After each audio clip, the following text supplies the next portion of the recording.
The day they buried Thomas Vance, the county whispered that they were burying the last hope of Miller's Hollow. Thomas hadn't just been Eleanor's husband.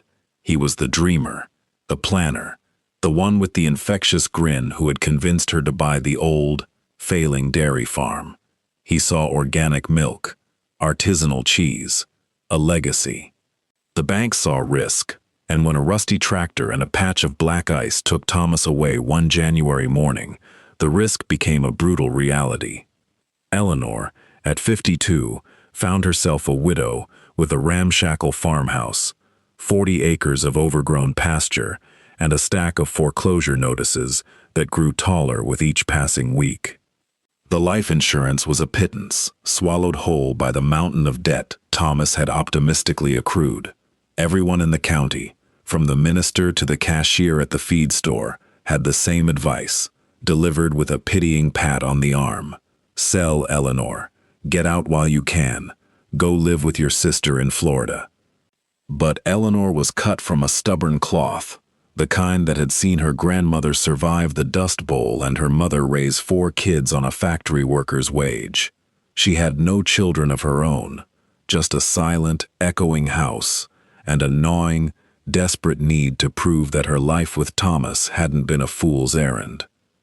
She was broke, but she wasn't broken. Not yet. The answer came, as it often does, from the classifieds of a local trade paper. Goats for sale, 30 head, must go, as is. The price was absurdly low. A visit to the farm explained why. The animals were in a shocking state. Ribs showed through matted, dull coats. Eyes were runny, heads hung low. The owner, a man defeated by his own disasters, admitted they'd been neglected, hit by a wave of parasites and a respiratory infection. They're good animals underneath, he said, not meeting her eyes. Just need some love and medicine.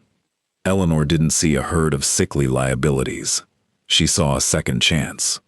Goats didn't need the expensive, heavy machinery that had killed her husband. Goats were browsers, perfect for her 40 acres of brush and weeds that she couldn't afford to clear. Goats were independent, resilient. In that moment, she felt a flicker of the old Thomas spark ignite in her chest. She withdrew the last of her savings, the money earmarked for her own survival, and bought every single one of them. The county's whispers turned to open, scornful laughter. Crazy Eleanor Vance, they said at the diner, traded her last dollar for 30 dead goats. The grief has finally addled her brain. The first weeks were a brutal baptism of fire. Eleanor slept in the barn, on a cot next to the makeshift infirmary she'd built from old pallets. She spent her days with a bottle of dewormer in one hand, a syringe of antibiotics in the other, wrestling with goats that had no energy to fight back. She learned to tube feed a kid too weak to suckle, and to trim the rotten hooves of a doe that could barely stand. The vet, a kind young man named David, came once as a pro bono visit and, impressed by her fierce dedication, taught her the basics of herd health to save her money on future calls. He saw her not with pity, but with a dawning respect. She scrounged. She bartered her mother's china for hay. She learned to identify the weeds in her pasture that were not just edible but medicinal for the goats. Plantain, chicory, dandelion. Her hands became permanently cracked and calloused. Her back ached constantly, but she never wavered. She talked to the goats constantly, telling them about Thomas, about her fears, about her hopes. And slowly, miraculously, they began to respond. The first real sign of triumph was a goat she named Matilda.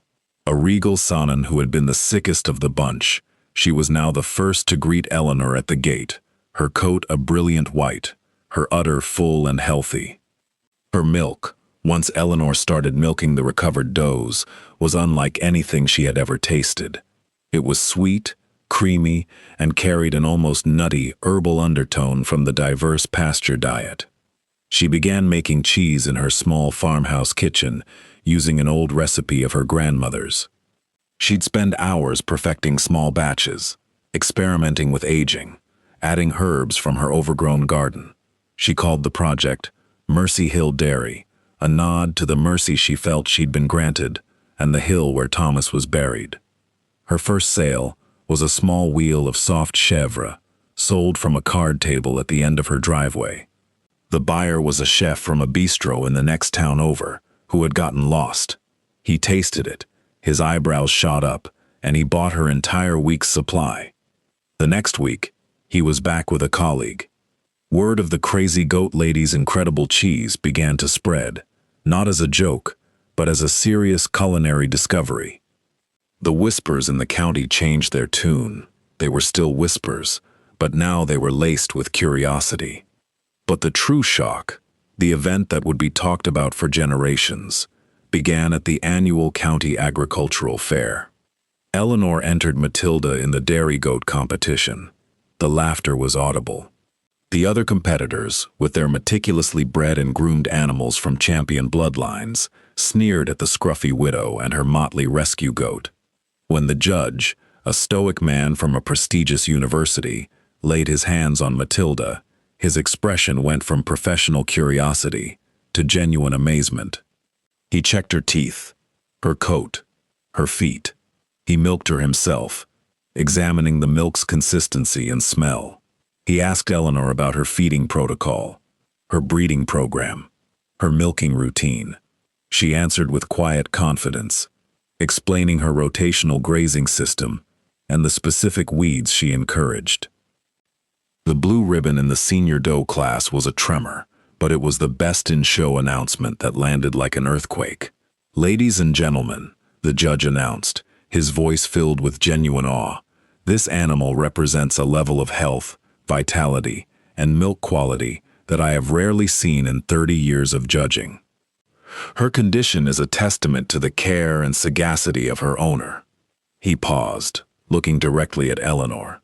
"This is what a truly healthy, productive dairy animal looks like." The silence that followed was profound. The sneers froze on the faces of the elitist breeders. The whispers died. Eleanor Vance, the widow who had bought 30 dying goats with her last dime, had just won Best in Show against the finest genetics in the state. Her phone started ringing before she even got Matilda back to her stall. It hasn't stopped since. The shock the county felt wasn't just about a championship ribbon. It was the realization that their judgment had been so completely, wonderfully wrong. Eleanor didn't just build a herd, she built a movement. Her story, told first by the local paper and then picked up by a state agricultural magazine, became an inspiration. The very farmers who had advised her to sell now came to her for advice on natural husbandry. She established a cooperative, teaching other small farmers, broke, discouraged, and forgotten like she had been, how to raise goats sustainably and profitably. Mercy Hill Dairy now supplies cheese to restaurants across the state, but more importantly, it anchors a thriving local co-op that brought a dozen small farms back from the brink. Eleanor's 40 acres, once a symbol of failure, are now a model of regenerative agriculture. Her herd, descendants of those 30 sick castaways, now numbers over 80 healthy, thriving animals. Eleanor Vance is still there every morning, just as the sun crests the hill. She's older now, her hair entirely gray, her back a little more stooped. She still talks to her goats. But now, she tells them about the people they've helped, the lives they've changed, and the stubborn, grieving widow who bought them for a pittance, and, in saving them, saved herself. She had bet on the underdogs, and in doing so, built an empire of hope from a herd of the walking dead. And the county, to this day, still shakes its head in wonder.